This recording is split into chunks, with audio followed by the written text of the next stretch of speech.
Carbohydrates are a type of macronutrient that includes the different types of sugars as well as compounds that are broken down into sugars in the body. Starch and fibers are types of carbohydrates as well. Carbs can be simple or complex. Simple sugars, also called monosaccharides, are glucose, fructose, and galactose. They are found in foods like fruits, honey, and dairy products.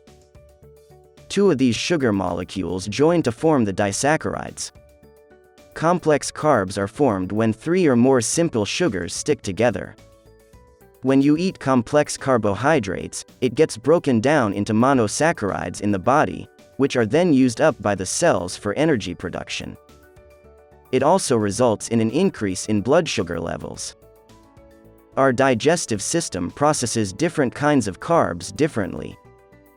Starch is a type of carbohydrate which is the major energy reservoir in plants.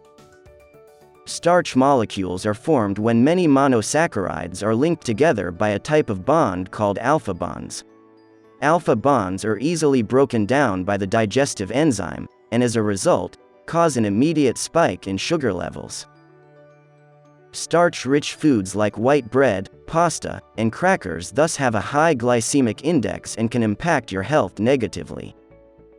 Fiber is another type of carbohydrate that is also formed with many monosaccharides but linked together by beta bonds.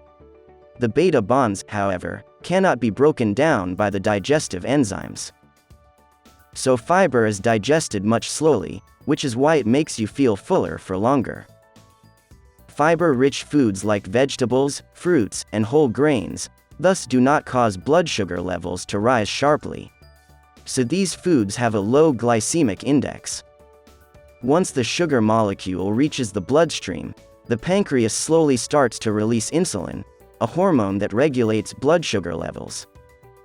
When insulin is released, it encourages the muscle and fat cells to take up glucose from the blood and convert it to energy.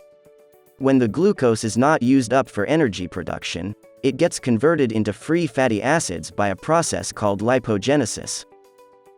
These fatty acids bind with another molecule, glycerol, to form triglycerides, which at higher levels can lead to a cluster of conditions like high blood pressure, abnormal cholesterol levels, obesity, and heart disease. The good carbs, like fiber, are digested very slowly, thereby preventing glucose buildup. But the bad carbs, found in junk foods, cause glucose levels to rapidly rise in the body, resulting in high triglyceride levels. Other than the type of carbs, your genetic makeup also influences how your body responds to carbs. For instance, the amylase enzyme which digests starch is produced by the AMY1 gene. Depending on how many copies of this gene you have, your risk for obesity on carbohydrate intake varies.